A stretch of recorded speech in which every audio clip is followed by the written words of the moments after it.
Hello दोस्तों, तो कैसे हैं आप सब। आशा नहीं विश्वास करता हूं कि आप सब अच्छे होंगे, जहां होंगे स्वस्थ होंगे, मस्त होंगे। यहाँ पे देख लीजिए, अभी मैं अपने घर पे हूं। यहाँ पे बहुत तेज बारिश हो रही है। ये बादल देखिए, बादल देखिए, पूरा एकदम बादल घिरे हुए। बारिश अभी निकला हुआ है, अभी थोड़ा थोड़ा निकले हैं और घूम रहे हैं इधर गाँव में। इधर भैंसिया है, देख लीजिए।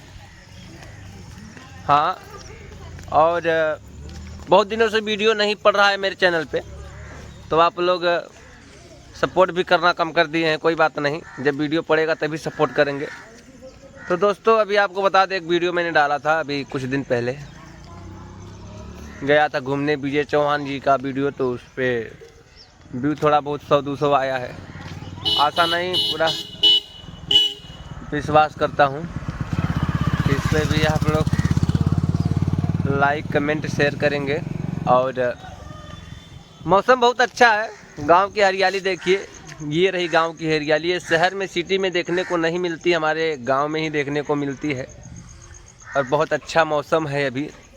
इस मौसम को हम क्या कहें, देख लीजिए, पूरा एकदम बवाल मौसम। इधर पीछे शिव जी का मंदिर है।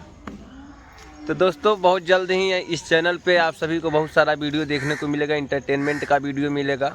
तो आप लोग इस चैनल को सब्सक्राइब करिए और कमेंट में अपना राय लिखिए। दिल से लव यू।